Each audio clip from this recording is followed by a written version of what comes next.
all sorts of jacked up here. Started the stream all. I gotta put this up. You got an ugly sweater party or something? God, I look hideous. Yeah. It was my gym's holiday party. Oh, that's why you're late today. Yeah. Had a few drinks, you couldn't drive. Well, I mean, maybe that was a little part of it, but also, they say they go till 8, and then then it goes later. But I try to get out as soon as I could. And you get, was it because you met a girl? I mean, I was talking to friends, but Friends. That's a new code word. It's friends. Yeah. All right. Well, I won't keep you held up. I'll get this thing going. Let's do it. I got the right episode here, right? I know it's hard to tell based on my stupid. I tell you what, I made a conscious decision. If Disney continues their numbering as like with seasons like that, I will go back and change them if I need to. But yeah. For now, this is literally the first instance, I'm pretty sure, that it hasn't been, like, they started doing, like, a season, in the name. Of course, a lot of their TV shows haven't really had a second season outside of The Mandalorian. In fact. Yeah, but that's Star Wars, not Marvel. Yeah, but of the MCU shows, is this the only? I'm sorry, I don't just mean I mean Disney Plus. Of the Disney Plus original shows, is this only the second season of a show? Does that you can think of? Outside of animated stuff, of course. It's Mandalorian. Well, yeah, are we talking Marvel and animated stuff. Well, and you're right. That's what I said. Besides Mandalorian, yeah.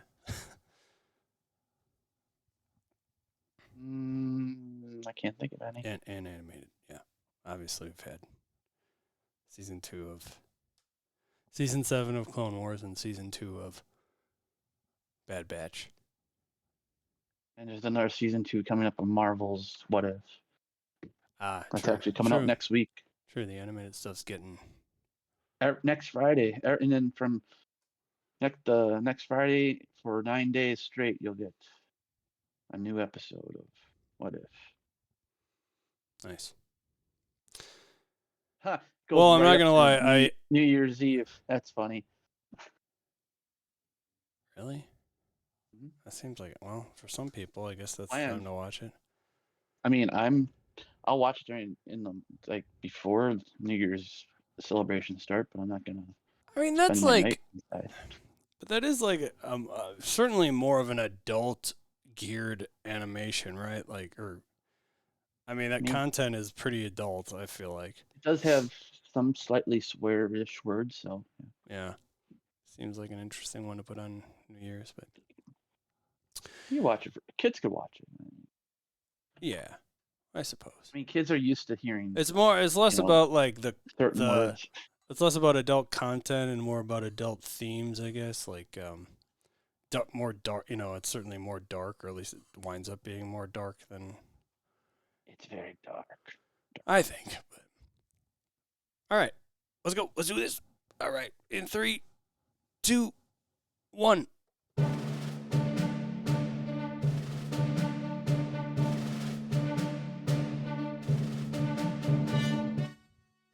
Hello, and welcome back to Disnerds Plus, where we talk about your favorite nerdy shows on Disney Plus, the streaming platform. This is episode number 53 for Thursday, December 14th, 2023. We're talking about the Heart of the TVA, Loki number season 2, episode 4, right? Yep, that's the one. Season 2, episode 4. Or the 10th episode. if you're counting. I don't know. I'm just making Mike mad about it. All right. Well, let's get it. Oh, I'm Shane, by the way. Oh yeah. I'm Mike. Hey. Hey. And I'm dressed like a reindeer earlier than I could be. I might be dressed like this next week too. We'll see if we stick with this schedule. It kind of works out though, because Christmas doesn't land on it lands on a Sunday or something this year, right? Yes, Something like that. Christmas Eve's on. Or a Monday. Oh. No, Christmas Eve's on Sunday, and Monday is Christmas. That means I have a 3-day weekend. I didn't even realize that. Woohoo! All right. Well, hey, we're just gonna dive in. We got a lot to talk about here tonight, and not a lot of time to do it. So let's just do it. Why is it so loud? So not loud. Quiet. It's so quiet. Previously on Loki. Talking about the that time there when there's old times. Back in the some old times there. Back in those old times. We're taking back to some old times. Yeah, that's right. With the Mr. Timely, Victor Timely, and the olden times. Obi, he's freaking out about everyone dying still. Loki and Mobius, they went to the World's Fair. There was a big Ferris wheel in there, I want to say, that ended up being like an escape device, basically. Timely presented his Loom. We had Renslayer, Miss Minutes, and Timely are on a boat. I'm on a boat. Timely also fanboyed over Obi, much like Casey, despite not ever having met him before. And Renslayer and Miss Minutes were both kind of competing over Timely. And there was an escape made on a lifeboat there with I think it was Ravonna and yeah, right? No, backwards. It's backwards. No, it was Miss Minutes because she was the one that knew he doesn't like partners. Right? He didn't like partnerships. So yeah, he doesn't like partners. Yeah. Right. So they left Ravonna back on the boat, or Renslayer. I'm on a boat. And then, then he has a lab in Wisconsin, the dairy state. Yay, Wisconsin! Got a call out. Miss Minutes kind of turns out to be a stalker. Kind of gets a little scary. A little scary there. And then Renslayer ends up wanting vengeance, as does Sylvie. And then, I don't know, there's people get pushed through doors, portals. I think portholes. Sylvie has a change of heart, doesn't kill Timely, and lets him get him out of my sight. And then Sylvie, the one that pushes Renslayer through the portal. Yeah. Yep. And then she winds up at, is it the end of time? Is that what it's called? End of time, Citadel. Or Citadel. He Who Remains, Citadel. Nice. So then, yeah, I think that's pretty much it. Let's get into this episode. This is this is Heart of the TVA. So then they're at the End of Time Citadel / He Who Remains Citadel. Is it called both those things? I was saying End of Time, but He Who Remains Citadel is at the end of time. That's probably the better way to say it. Is it? I don't know. All right, so Miss Minutes. Oh my God! I just found the ugly sweater I might buy. Nice. It's called the God's Ugly Cat Sleigh Sweater. Ugly sweater. What kind of shipping can you get on that? It's at Target. Nice. So Miss Minutes and Ravonna, they're at they're out there in that citadel there, right? And yeah, I noticed there was a comment there about He Who Remains being quite the Marvel. I think that's who they were referring to. Just like every time they say the name Marvel, like, oh, they said it, kind of. Despite having Ms. Marvel now, Captain Marvel, and the Marvels. Still haven't seen that movie, which I'm pretty disappointed I didn't see that. I know, yeah. It's out of theaters now? I was wondering that. Oh, it's still in theaters, probably, but Still to go see it, but it's not on the bigger screen anymore. Yeah, that The is big, the thing. big screen. Yeah. So, Just wait for Disney Plus now. Just wait for Disney Plus. Right. Yeah. You got a nice TV for that now. Okay. So, Miss Minutes, yeah. Who called Miss Minutes to call for Protocol 40? Oh, there was just like a flashback, right? That was He Who Remains. Yeah, because Miss Minutes is showing. Miss Minutes showed, that was the thing she talked about at the end of the last episode, was you're not going to like it. And it was, basically, she brings up a hologram kind of a thing of the feed of Miss Minutes. Him asking Miss Minutes to call Protocol 42 to erase, I think it's, Renslayer and everyone else at the TVA's memories. Mm-hmm. And basically, everyone was. It's like Order 66, but Protocol 42. Yeah, definitely had that thought of that at the time. I wonder if that number has it answered everything. Wonder if they purposely used that. So yeah, and then basically goes on to say that Renslayer's the one that commanded the army. Or wait, yeah, she's the one that commanded the army and commanded the army for the multiverse war. Yeah. And then she ends up saying maybe they don't need him, and that they never did. So then at the council room is what I'm calling it. Where's the war room? Is that what that is? It might actually be what they wind up calling the war room. I would just say it's probably the war room. Yeah. We see Timely go through the portal in a room. So this confused me. When we were earlier, like the first episode, when Loki like prunes the wall,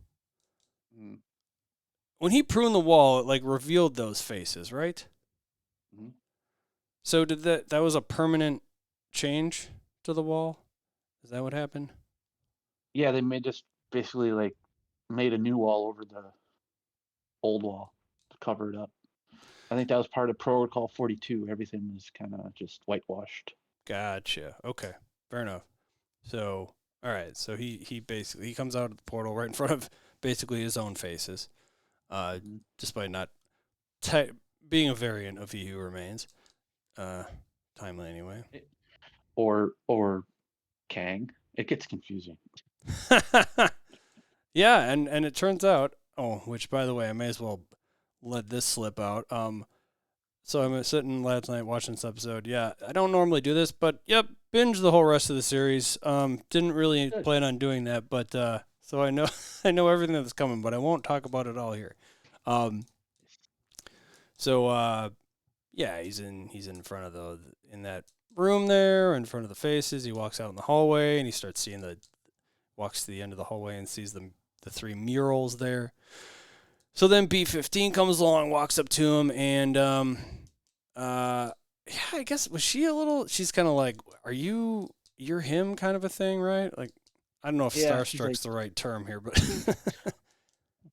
well, all she knew, because I think it was the last episode, Mobius told B-15 that they found a He Who Remains variant and they're going to try to bring him back. Yep. So that's where she's like, are you the guy? You're him? Yeah. You're okay, cool. Right. And then pretty much directly after that, Loki and Mobius show up and they try to convince him to come with them, that he's freaked out because everyone's trying to like get him. Right. It's like, why is this happening? They say they have to trust them, and he says, okay, so I have to talk about this line because he says he's from Chicago, the shoddyocracy capital of the world, and that he doesn't trust anyone. So I had to look this up. Yeah. And definitely not a word. Like there's like if you look it up, this is the only reference. And this is like almost brilliant SEO. This is almost brilliant marketing because you've made up a word that shows up in subtitles that is going to be the first thing on search engines. So basically, the best what I've found is it's maybe a combination of Schadenfreude, which is obviously German word, which is basically the enjoyment from others' troubles, and obviously combining that with like government or social organization, kind of an interesting. They just like blew right past it. So that was an interesting thing. Yeah, that was interesting how they did that. But So and then shortly after that, Sylvie he very quickly. It's almost like he doesn't skip a beat because he's like he just starts talking about it's a part. Oh, it's a party now. Hello, like Sylvie shows up walking in the background, and that's what he continues to talk about. Everybody seems to want him, and then we see that everyone wants him. Right. He's a very popular man. Yes, he is. At this particular moment, they kind of need him to save the universe. Or in this case, the Loom. Yeah. So there's rumbling that's going on. I think lots of rumbling and loud rumbling. There's rumbling happening. I don't remember if the lights are flicking at this point, but there's rumbling at the very least. There's a lot of things going on. Lots of things, but he immediately recognizes it. He just asks because you can't obviously see the loom, but he says, "Is that my loom?" And then they tell him yes, and he says, "Well, la-ti-da," which I thought was all I can think of is like Chris Farley saying, "Well, la-ti freaking da," like interesting. I guess that would work. It may have been more of a. Now all I can do is picture Chris Farley as Victor Timely, but that probably, I'm guessing that was a term maybe more of the time period or something, like I don't know. But I feel like it's taken on a different meaning now. Like, well, la-di-da, So then we are taking. I think this might have been the war room. Maybe it is a different room. Because Judge Gamble kind of comes in, and I don't remember if it was apparent that she was in a wheelchair before or not. But yeah. Okay. And I looked in the actress something Carr, is her last name, but I guess Carr. She's a pretty famous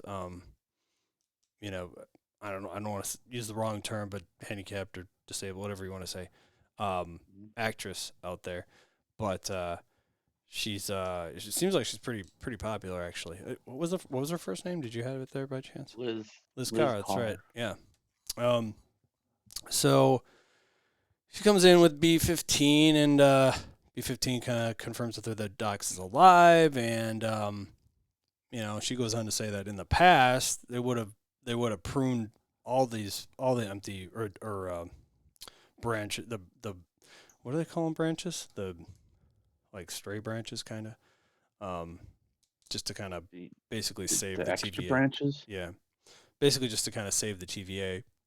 And that Dox, she's basically kind of like she's kind of standing up for Dox a bit, just saying her mission was to protect the TVA, and she was just doing everything in her power to do so. And she's also pretty confident. She seems pretty confident that B-15 can convince her that this new version is also worth protecting. Despite B-15 being skeptical, she goes on to say, that her words changed her back in, again, the first episode when, she's convincing, trying to convince Dox and Judge Gamble, basically of all their new findings.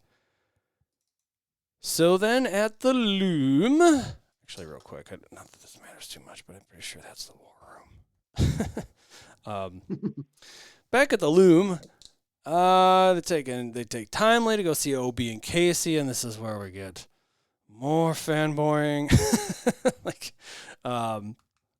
Except in this case, it's like this. Okay, this was actually a pretty funny part because I get excited to see Ouroboros. Once they say Ouroboros, he's like, he wrote the handbook, and they talk they're about like fanboying of each other.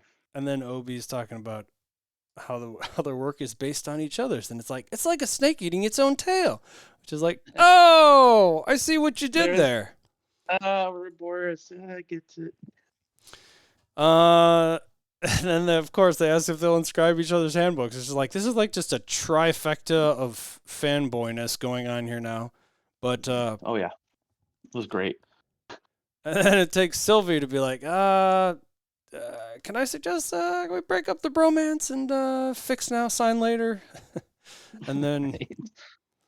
Obi is they say Obi says that he and Casey they have a good plan, pretty good.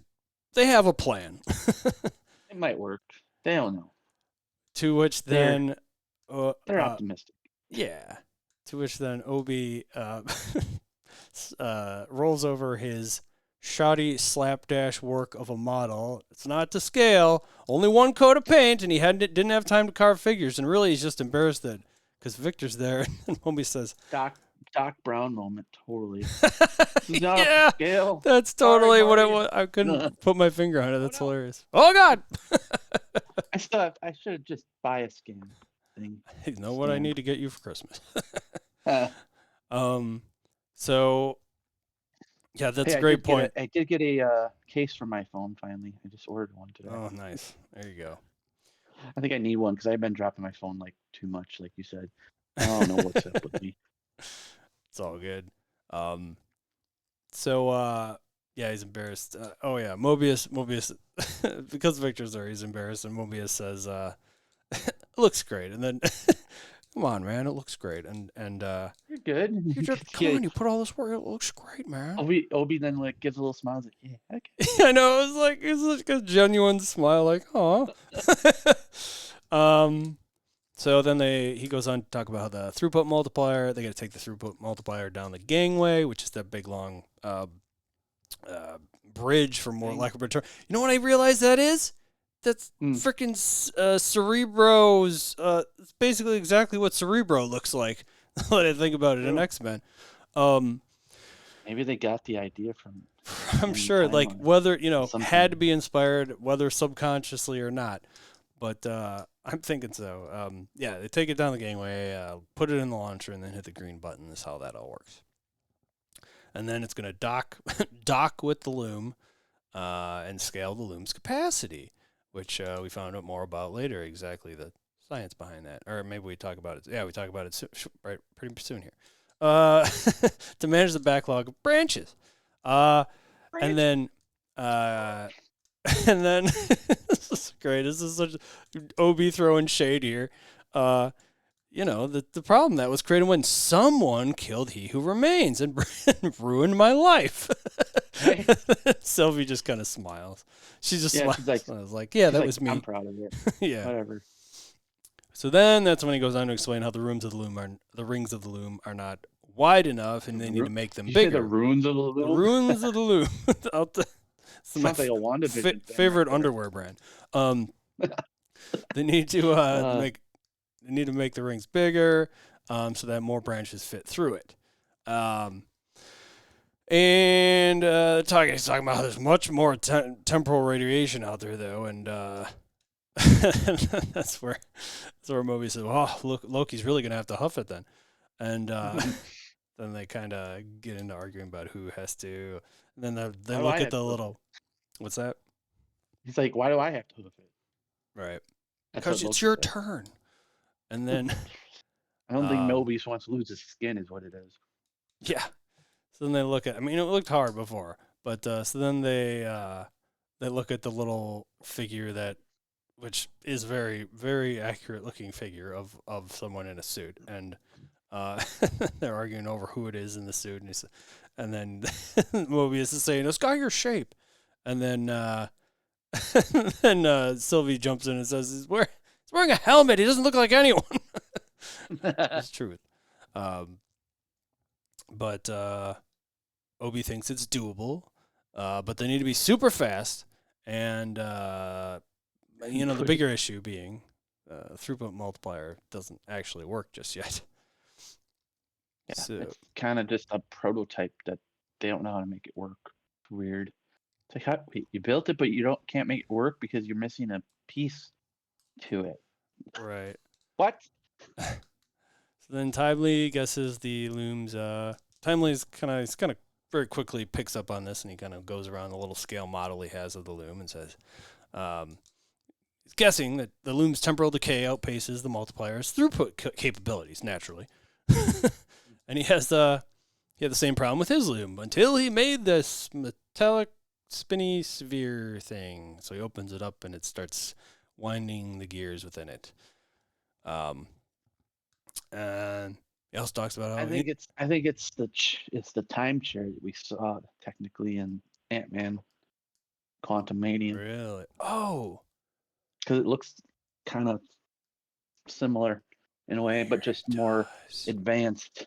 Yeah, I mean, it could be. Yeah, it could be that. It could be just because it's. I think Victor Timely could only make it the way he could with the technology he had. Yeah, I mean, it could be. It could be an advanced, type of thing, or it could just be being a variant. There are similarities in architecture, design, or something along those lines. But we'll probably find out more about that yet. It's a good catch, though. I remember you mentioning that. So they go on to say integrating them would take a long time, and Timely says, if anyone can, it's you and me. So real quickly, let's take a brief moment to recognize Herschel in the chat. Let's see. He said, oh dear, it's a reindeer. Wearing a reindeer outfit. Also, good evening, guys. Do they also own that? Yeah, they own 20th Century Fox now, or whatever it's called nowadays. X-Men. Yep. That's why the new Deadpool movie is also kind of is MCU, I guess. Yeah, it is. It will be. My runes of the Loom. Keep your tarnished tackle tightly tamed runes of the Loom. Wow. Wow, Herschel. Hire you for marketing. Holy cow. You come up with that on the spot? All right. So then they're taken out into the hallway. Or we're taken out into the hallway. And Mobius wants pie. Wants some pie again while they wait. And Sylvie is beside herself. She just gets irate, kind of like, the clocks don't tick at the TVA, do they? And yeah, like, we're just gonna wait here and have pie while basically the end of time is happening here. Or what did you call it before? The end of time, or the Citadel. Well, not the place so much as the end of all things, like the apocalypse, the end. Armageddon, Yeah. So yeah. Then she kind of not ribs him, but kind of gives him crap for he found out that he's a variant. Well, she says how he's found out he's a variant and he hasn't even looked yet. Brings that up again and that how this is just another bad day at the office. It's just another bad day. Yeah, and he hasn't even bothered to look if any of the timelines that were pruned were his either. Yeah, so yeah, she just kind of rambles on about how he's never bothered to look at one of his, and who cares if a few just disappear. Enjoy your pie. Yeah, because she's really mad about the pie thing. Very mad, but we'll find out soon. It Sylvie? kind of ends up being a little ironic shortly here, but then in the interrogation room that we previously saw Brad get put into a box. We see Brad, Docs, and her Minutemen are all in there, and Brad's kind of giving a pep talk in the interrogation room to more or less figure out a way out. Doc says, "Cut the shit." Says he gave him up when he sold out their plan. And he said, "Oh, I didn't know that. Didn't know you knew that." And he's like, oh, yeah, about that. Sorry about that. says he earned his life. That they all earned their lives, and that Docs doesn't think she did. Can we just acknowledge how their names are Minutemen? Because like my brain went to one thing right away. Right. Which, okay, to be fair though, that was like a wartime thing, right? Before it meant anything sexual, right? Like, Yeah, I know. yeah. I don't think Disney's necessarily going with that version here, but well, I mean, Minutemen was there. It was actually the name in the comics, but it's just funny how they. Yeah. So, I mean, yeah. What the heck was it? Was it a TLC song or something? Was it No Scrubs where they talk about not wanting a Minuteman or something like that? Anyway. Probably. So Doc says B-15 has no authority and of keeping them there, and B-15 responds, "Respect my authority," and no. It turns out B-15, no, she doesn't want any of this. No, this is not what she wants. But she wants peace. She also knows that Doc cares about this. This is the speech that Gamble basically, convinced her to give to her. But she knows she cares about the TVA and wants to protect it. She wants her help, and her Minuteman. Help us. We'll talk, and we'll talk. We'll talk if you help us, basically. And then Doc goes on to say, "How can I trust you?"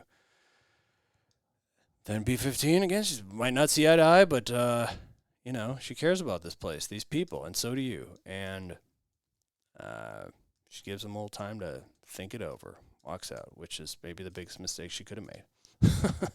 Well, she didn't know what was coming. She didn't know what was coming. D90, then, that's the guy she was in there with, another hunter, as if, as they're walking out of the interrogation room, what if they don't go for it? And she just tells him to go help Mobius and keep an eye on Timely. And we get more rumbling happening. Go find more Mobius. I almost said Morbius. I mean, I always say that's another thing. Like, there's so many of these Marvel characters that are so similarly named. I thought for a second you were going to say Morpheus. But yeah. So then we're taken to Pyland. Pyland, which is exactly what Sylvie commented on. She says she took a wrong turn and wound up in Pyland. Which of course is where we saw I don't know, was it the last episode we saw I almost said Morpheus too. Where we saw Mobius and Loki. More rumblings going on. Possibly. And so Loki says he's just trying to see in the dark like the rest of us. Yeah, so it's right. It's just Sylvie and Loki in the pie room. And then The pie room. so she, he says he makes a point about like, so we're clear. I asked for your help and you walked away. She said no, she didn't, because she did wind up showing up, of course, at the last second. And then she talked about how, he talked about how she's only here because she couldn't kill him. And she goes on to say, yeah, that's right. He looked scared, but he who remains didn't. Which checks out. Could just mean Timely's a better actor. But, no, I don't think that's it. I mean, it's the same actor in hindsight. But yeah. But it's not the same person. Not the same. Yeah. How's DNA work with that? We talked about that. I have no idea. It's got to be the same DNA. Well, I mean, the aura is the same, apparently. But aura. Yeah. Yeah, the aura is the same, but like maybe I guess DNA would have to be different between at least it Sylvie would be and like Loki. I guess it would be like something Something in your DNA is different on the quantum level. Bringing it right back to Quantumania. Yep. I sure am. So, then Loki goes into telling a little tale of how when his brother was banished to Earth from Asgard, of course. And sounds like the tale of Thor, the first Thor movie. Certainly does. Then he talks about when he got back, he saw that he had changed, and he considered it weakness, and Sylvie also thought he sounded soft, but Loki says, "You're weak." By not doing those couple of things, by not killing Timely, I think is the specific what he was referring to here, is that he spared the TVA and other people's lives by doing so. Despite the fact that she killed how many people in the first season? A lot. Yeah. Just all. But I think Loki technically has too. I mean, that's what Lokis do, though. That's what Lokis do. Okay. That's like what Minutemen do, I guess. Although it's not pruning. What they all do. Pruning's not actually killing, right? Well, pruning's just taking them to another location, basically. We found out. Yep. So she goes on to say she's putting a lot of faith in those, or how he's putting a lot of faith in those three back there. And how Dox is part of the TVA, and she pruned all those dead branches and people, and so that brings up additional questions about. I mean, they were literally pruning, right? Mm-hmm. So when they were doing that, they're not actually killing those people. Like, I think they're just going to that void, and then Elias is taking over. Isn't that filling up really a lot? I don't know. I mean, how big is the void, though? We don't really know. Yeah. True. It's the void. It sounds pretty big if it's the void. Right. Like. So. He talks about the. Oh, I'm sorry. This is still Sylvie. She's talking about Dox. Was the one to take. She's part of TVA, and she took out all those people, and there's But then I think Loki's the one that brings up how there's still living branches because of Mobius, B-15, Obi, and Casey. And, then she said, what if he's wrong? What if she was wrong? She was wrong to spare him. I don't know, I thought this was kind of a profound thing that Loki goes on to say, how burning things to the ground is easy, fixing what's broken is hard. Hope is hard. Which is like, man, Loki, you're deep now. You only turn into an old softy now. Holy shit! This Loki's getting very interesting. You might almost say he's a good guy now or something. Hey, in a variant of him, he's a good guy. This is the good one. Right. I mean, he was bad at the beginning, but maybe Mobius that turned him. Yeah, that is really confusing though. That I don't think I will quite ever not confuse the difference between time variance and multiverse.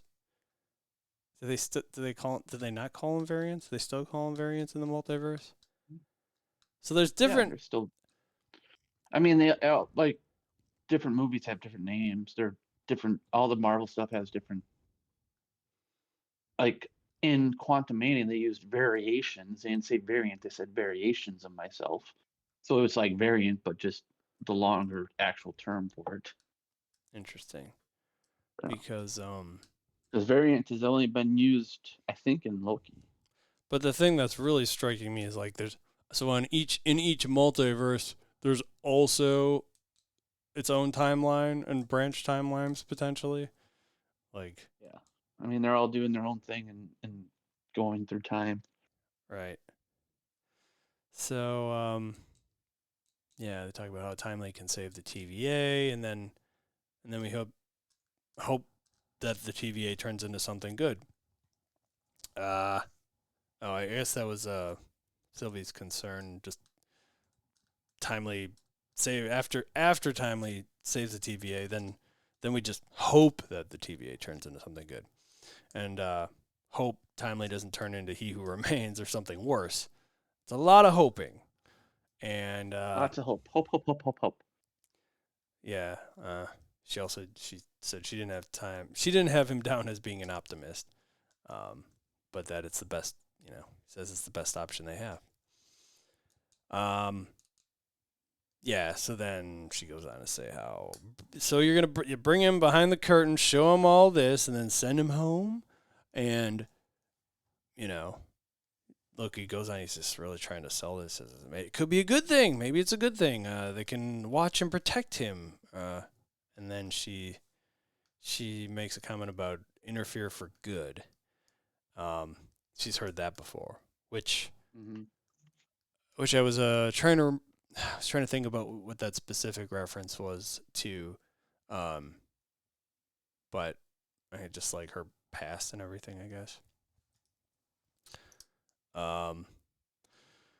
So yeah, Loki's he's all about you can't get free will and just walk away, not for better or worse, and that the timelines are free.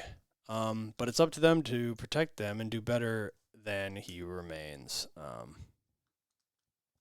Either way, they're playing gods, says Sylvie. And then this last line, I was like, oh, interesting. He says, we are gods. Which, I mean, he's right. They are gods. Right. It's just, I didn't know how to read it exactly. If he was, maybe he's, he's just simply, stating facts, I suppose. Mm-hmm. So, okay, what else I got here from Herschel? Let's see, that's what Lokis do. Best excuse ever. John, you flipped a car into a gas station and kicked a cat into the sun. What do you have to say for yourself? That's what Lokis do. Very nice. So, then back at the interrogation room. Oh God, I know what's coming. Brad thinks they'll prune them the minute that they don't need them, and Doc says B-15 has integrity, but Brad still doesn't trust her, and pretty much right after that we see a portal open in that room there, and Renslayer and Miss Minutes come through. Docs asks where B-15 is, and she says basically straight up lies to her face and says she's setting in place a plan to control the TVA. As of course they do. Of course, she says that. But then tries to tell him if we work together, we can stop her and protect this place. And Docs thinks the only thing Renslayer wants to do is protect herself. And then Docs looks over at Miss Minutes. And you're just disappointing. Miss Minutes looks kind of proud about it. She looks kind of like, well, I'm working on myself. I don't know why she sounds like Butters, but I'm working on myself. I thought it was pretty funny though. She's kind of like looks all like shy about it. But yet still happy. Like, right. So then they're talking. Evil. Yeah. Very evil clock. See in a second again. So the temporal loom, they go on to say the temporal loom is exploding, and then it'll be gone in a few mere days or hours away from becoming a crater. And so then Renslayer, continues to say anyone that helps her restore stability to the TVA will have a life on the timeline if wanted. And she, so it was, it was just kind of like a silent, they could just tell based on, body signals, gestures, which way people were thinking. They could tell Brad was on the same page as them, and, because they knew Brad liked his movie star life, and they could tell that Docs and the rest were not down for it. And Brad, a traitor. So she looks at Docs and says she thought she could see the bigger picture, and then Miss Minutes, shrinks down and goes back into the device, fires it up, the box device, and The box device. so then It definitely looks like a Dr. Seuss device. yeah, like a vacuum or something from Dr. Seuss. Something. Yeah, so then Dox responds by saying, for the first time, she finally is seeing the bigger picture, and Brad said this is the last time we see any sense of mercy from Brad when he says, "Please stop." But then Renslayer says, that he made a rather impressive life there in his as the Brad Wolf or whatever was it? Is that what it was? Brad Wolf. Dox tells Brad to look at her and asks him, was the life on the timeline that good?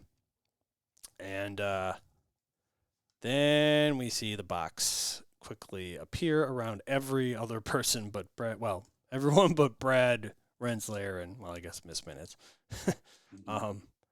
But so basically, Dox and all of her Minutemen, and very quickly, it's not the slow process that tactic that Loki used earlier, but then I think she's done. I think she's done talking to Brad at this point, and looking right at Renslayer and says, "How does it feel knowing all of them would rather die than follow you out that door?" And Ravonna looks a little bit concerned, while Miss Minutes looks absolutely maniacally excited. I know, right? I was like, "Jeez." Holy shit! What is happening right now? Yeah. That very quickly, that box, we start hearing screaming, and naturally they're not going to show this, but it quickly smushes them all into nothingness. I think it smushed them together into nothingness. Yeah, into a singular, it's like a trash compactor basically. And the worst part was you could hear like the noise, like still like stuff dripping. It's like, oh, that's. Yeah, it was all very quick. That was very noticeable. I was like, oh, the show took a turn. Holy shit. And Brad is just like not looking, but he's just like taking deep breaths, and then he just walks into the time door. It's all in his eyes, like showing the scene, like good acting on Brad's part, or whoever the actor is, but it's all in his eyes, like he really wants this. But his name's Rafael Casal. Gotcha. I looked back though. He looked he wasn't clean shaven, I think, in the first episode when they showed the beginning part. So he looked pretty different. But almost wondered if this filmed a different time or something. But so yeah, they hear the dripping, and then Renslayer just says, "Let's go X5." End scene. Oh yeah, that got me. That really went places. So then we're taken back to the Loom, and back to the Loom. Yeah. So Timely is inserting the. I never really got a name for his device, did we? No, his prototype. What did you call the Kang ship seat thing? Time chair. Sure, we would call it replica timeshare or timeshare, model timeshare or something. So he inserts that into the throughput multiplier. Mobius walks in, see how things are going, and he has a cup of what I assumed was coffee, but is in fact cocoa. I may have talked about that before. Is he not like coffee? Is that a thing we talked about in season 1? Maybe. I really don't remember. They say everything's going to. I never saw him drink coffee. He was always, had other drinks. Yeah. But. So they say everything's going according to plan, but Timely is very curious about the cup that Mobius has, and he says it's hot cocoa. Where did you get that? From the hot cocoa machine. Machine? He's very very curious about this machine. And then Mobius is kind of sloughs it off at first, not right now, Timely. And then D90 stands up. He was just kind of like chilling in the background. Like I didn't even notice him until he stood up. I thought it was like, oh my God, he's here. What is he going to do? Oh, he's just, I can take him. He just says like, like, this is my job now to take and watch someone make cocoa. Yeah, exactly. Reluctantly volunteers. But so then back at the interrogation room, B-15 walks in on that crazy mess, and yeah, she's very obviously horrified, and looks down at her temp pad to see the Miss Minutes on there saying access denied with the which is our first Jurassic Park moment of this episode. She doesn't say you didn't say the magic word, but she does say access denied. Like it's very similar. So then meanwhile at the cocoa machine, Timely, he gets a cup made up, and he does a very nice gesture, and he hands it to D90 first. You can have the first cup, or just to make sure that it's safe to drink or something. I'm not sure. But he takes it. He's like, and at first he's very, like, I think he really likes it. Like, he almost acts like he hadn't had it before. And then, yeah, he really liked it. Like, he was very surprised. And then Timely snaps his fingers, like he's super excited about it for whatever reason. He's excited. He's very excited. From a different timeline. None of this other stuff is impressing him, apparently. But yeah. And then very quickly he at first I'm was thinking like, oh, there's something wrong with the cocoa. Nope, he just got pruned by Brad from behind again. Brad. But Brad says he's sorry. And then Brad goes on to ask Timely where the device is. So then, back at the Loom, the files are getting corrupted in real time, and he just asked Mobius, did you download unauthorized games again? He says, no, I'm not going to make that mistake twice. Thought that was great. So OB sees that Miss Minute has taken control of all the systems, and then they make a valiant effort to book it to where the last known location of Timely, which of course was the cocoa machine.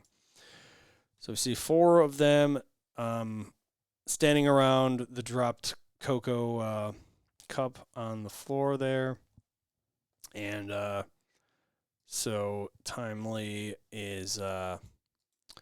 gone. Timely is not there, and Timely has left the cocoa machine. But Miss Minutes is back, so that sucks.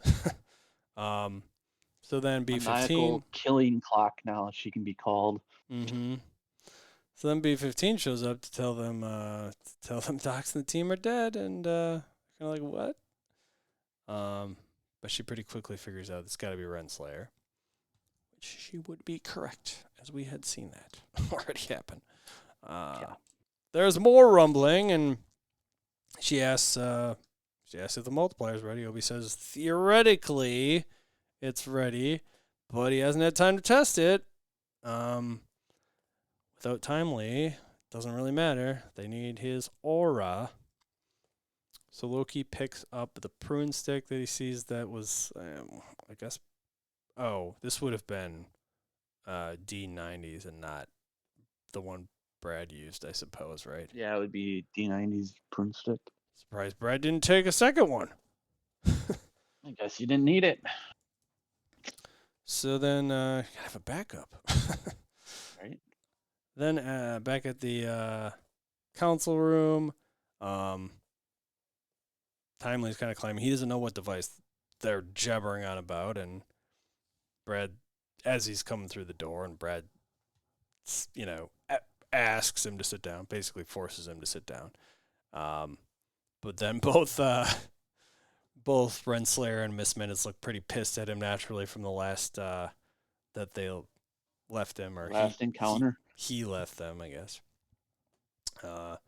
And he says, "Oh, thank God you're both okay." But Ravona's done listening to his lies, and says, tells him that he can talk when she says he can. And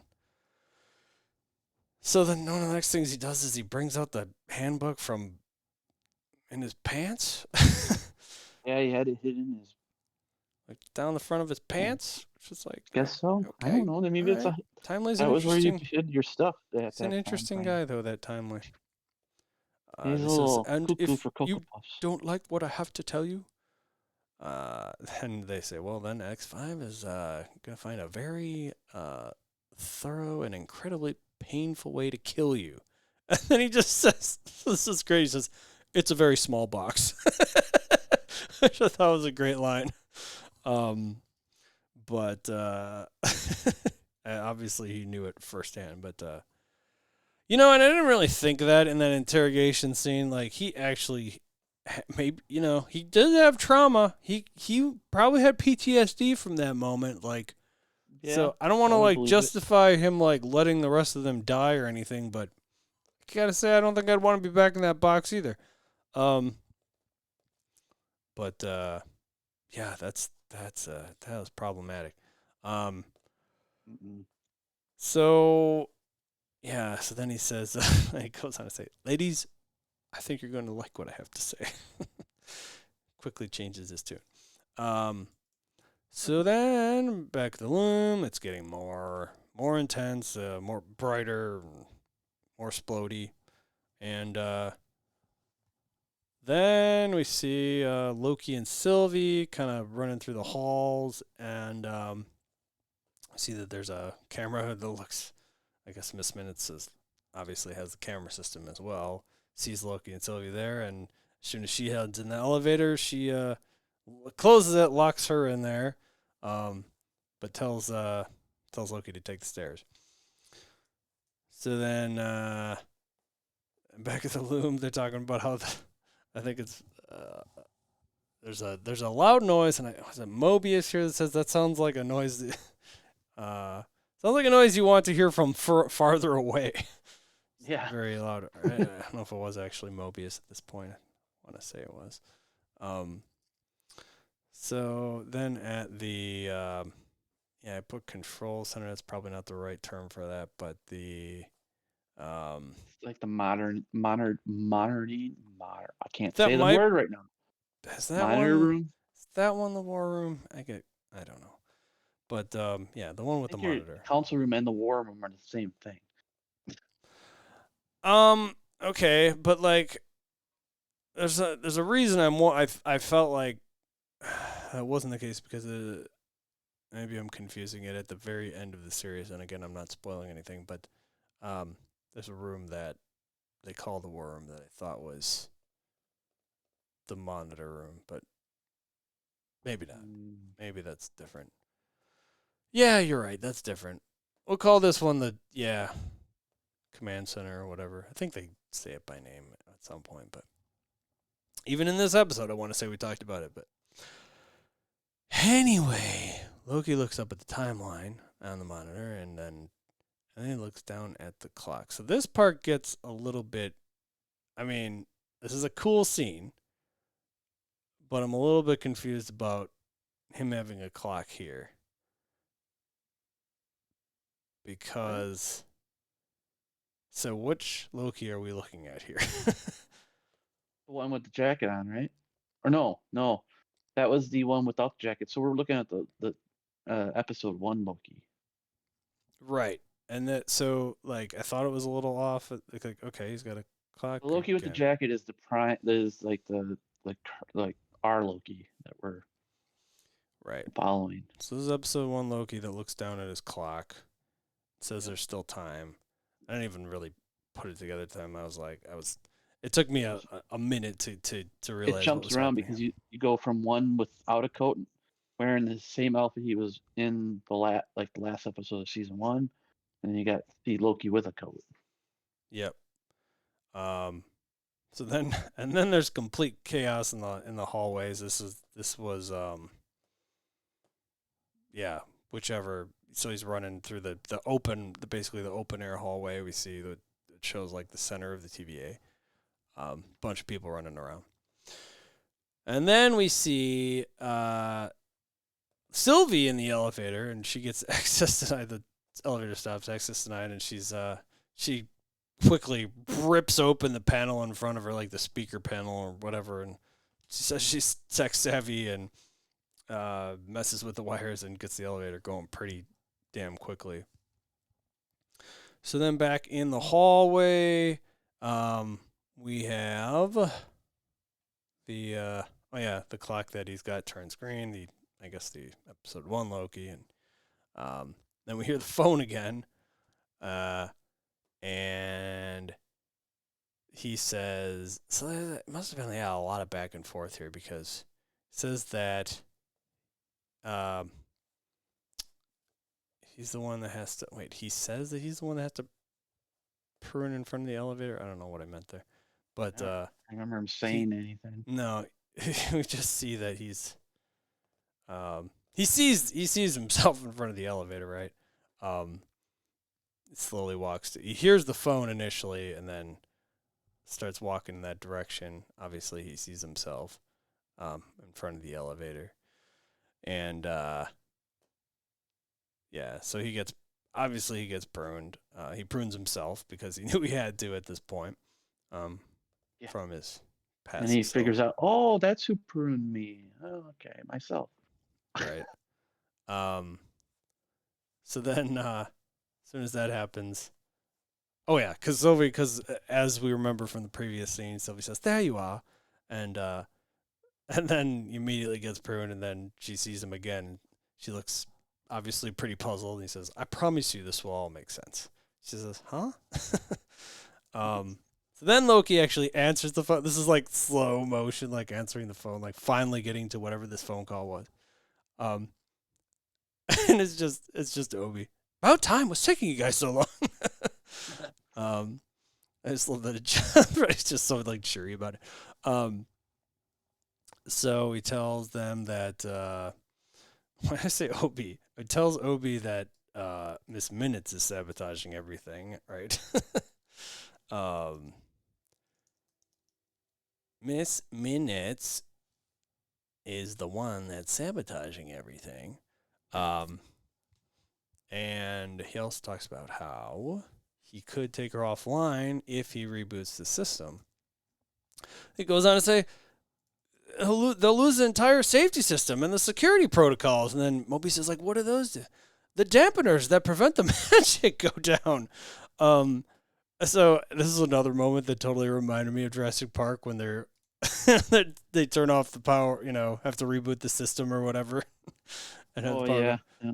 But then immediately Loki and Sylvie on the other end of the phone yell, "Turn it off!" Like, are you kidding me? This is a win-win.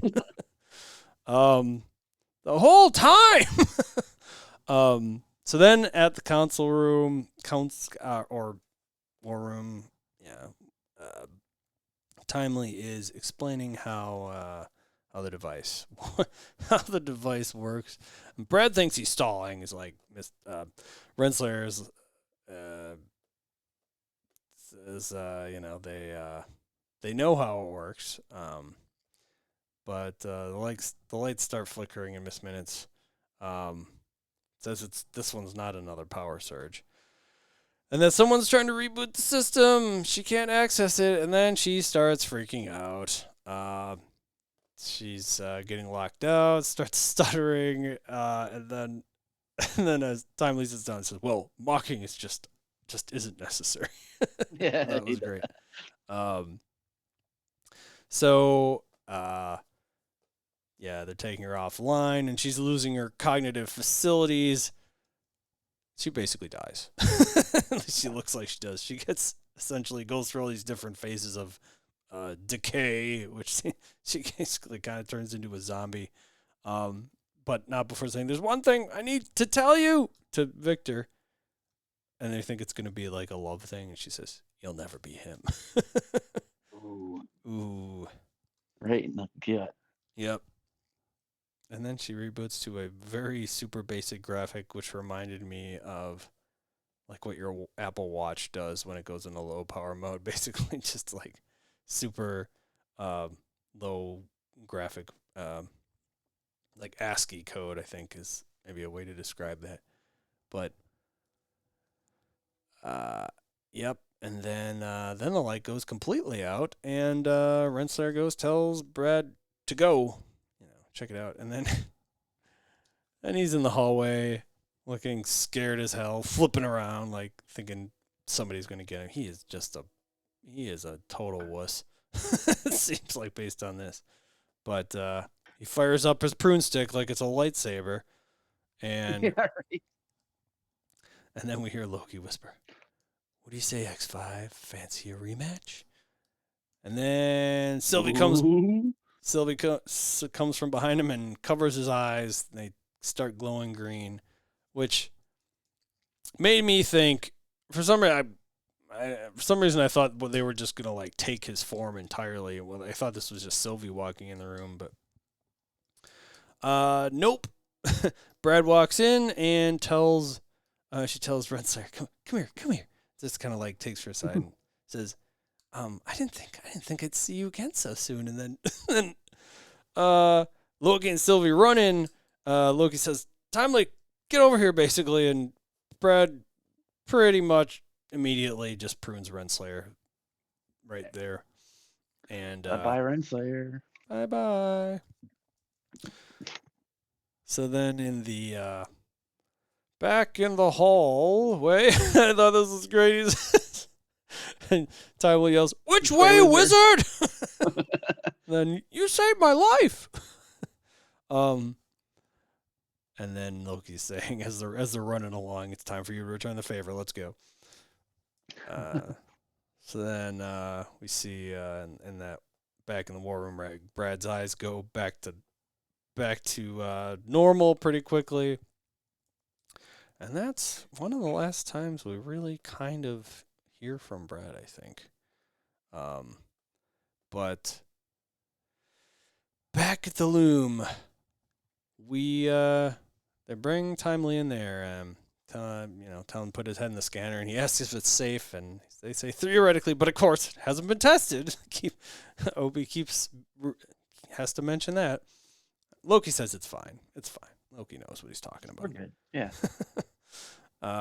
He gives Mobius, Mobius offers to take his glasses to put his head in the scanner, which, yeah, I guess just so they don't fall off. I was going to say, I don't think you actually need to take your glasses off for this machine, but is it like an MRI machine? I don't know. Right.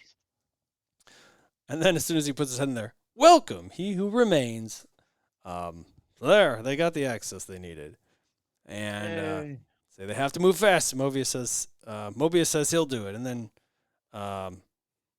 wait, I think Loki. No, Loki says Mobius says, I don't think Mobius said anything. Loki says he'll do it this time. And then Timely, yeah, there wasn't too many people arguing over it. I guess it was just the two, but Timely is the one that says it should be me. Because if something goes wrong, could happen, and he knows how it works, so I guess that makes sense. How to fix it. So then Obi tells Victor to suit up and run down, get down there at bottom, put the suit on, run down the, what do they call it, way, the whatever way, as fast as possible, basically the bridge. I think a gangway or something they call it. Yeah, that's right. So then as the door, like vault door was opening, which I noticed at the time, we have the "for all time, always" at the top, which I can never remember, but there it is on the top of the door. And then he is just ready. He's ready to book it. He is like gearing up. We see him just like he's going to go on an all-out sprint. And holy shit, this is the second "oh my god" moment of this episode. He screams and is instantly spaghettified. my comment here is, this episode fucks. And he is just turning to complete speed. And it is the screechiest scream I would not have expected to have heard from Victor Timely. But Holy hell. Well, I wouldn't know. It's probably very painful to be spaghettified. Yeah, you would think so, but I have reason to suspect maybe not after some of the other things we see in the coming episodes, but more on that later. So then Obi's like, says temporal radio. They're all like, "What happened? What happened?" He says, "Maybe the temporal radiation must just have been too high." And then lots of people around just saying, "I don't know. I don't know. I don't know." And then I don't know. Pretty shortly thereafter, there's a giant explosion on the loom, and a bunch of people in the room there just looking somber, and we just see intense brightness. We see Loki focusing on Loki's eyes, and tears in his eyes, and the last minute brightness. His eyes just kind of like look away, and then it totally cuts to black in like a horror movie style, like old-timey 8mm film, just cuts to complete darkness, and like end scene. 5 full seconds later, or whatever it was, we get the eeriest ending credits of any episode of Loki ever. The music is straight out of a horror movie. And I looked to see if there was anything like unique to these end credits. I didn't really notice anything different from the previous scenes. No, I don't think I did either. But oh my god, this episode, this one like really surpassed all my expectations. Like in a surprising way, in just a very shocking way is maybe the way to put it. But hey, without further ado,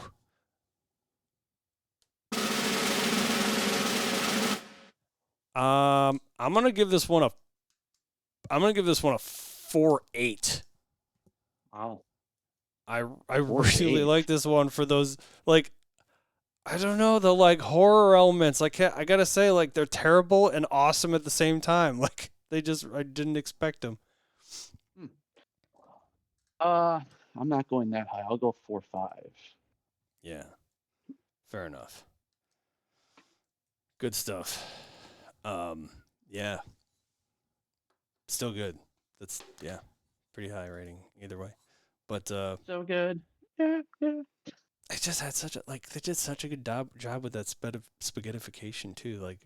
Like holy shit, I don't know. Like this is because it like not only does he get totally turned into all these into the spaghetti, like his muscles basically, deteriorating. But then like they still do this like smoke effect once they are no longer spaghetti. Like it's so weird. And you see his aura kind of leaving his body too. Yeah, this is nuts. But all right, cool beans. Well, hey, that'll do it for this evening. Is there anything else you wanted to point out there, Mike? No, I think that was it. Got 2 more episodes and we're done with this series. Indeed. We're not doing what if, so I'm just no. Nah, so far our track record is no animated stuff, so we're good. Thanks. What about Echo? Did we talk about Echo? It's only 5 episodes. I don't know. We'll see. We'll talk about it. Yeah. Thanks for hanging out with us, Herschel. Appreciate it as always. God bless. Butter Minutes? What? Oh, right. Butters is my. Hey, if you want to reach out to us, though, disnerdsplus@gmail.com is the place you can do that, or go to disnerdsplus.com. Recording Thursdays still, at least for a couple weeks. I think we'll be back to 7:30, maybe. Yeah. 7:30 p.m. Central. Twitch.tv/ShaveMadOx is the place you can watch that live. You can find Mike at Cool as a Cucumber, and you can find me at ShaveMadOx. Until next time, I've got it here. I've got it right here for all time, always. Ah, he did it. Signing out. I could have waited until the last episode to finally get it right. Bye, everybody. Later.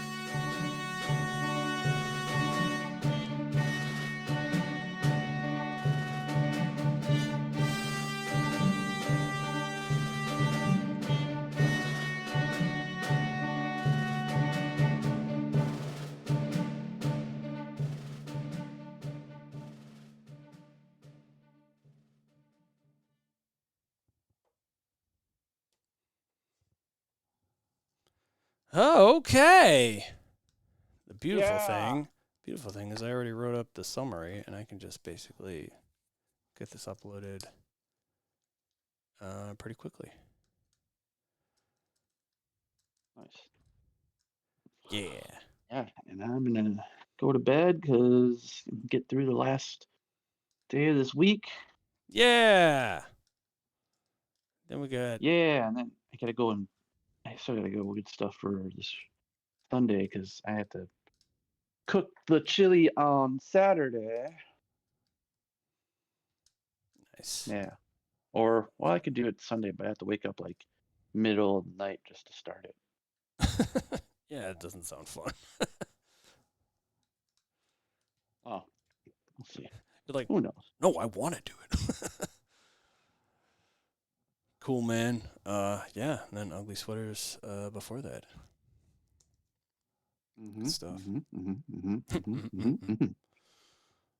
thanks, Mike. Thanks for good old sweater time.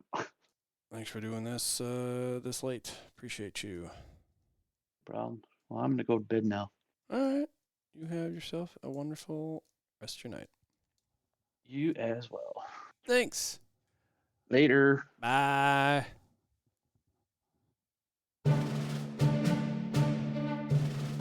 Thank you, Herschel. There's not much to us. Put the chili in the pot and then you mix in the peeps. What? Oh, good place reference. Okay. Good stuff.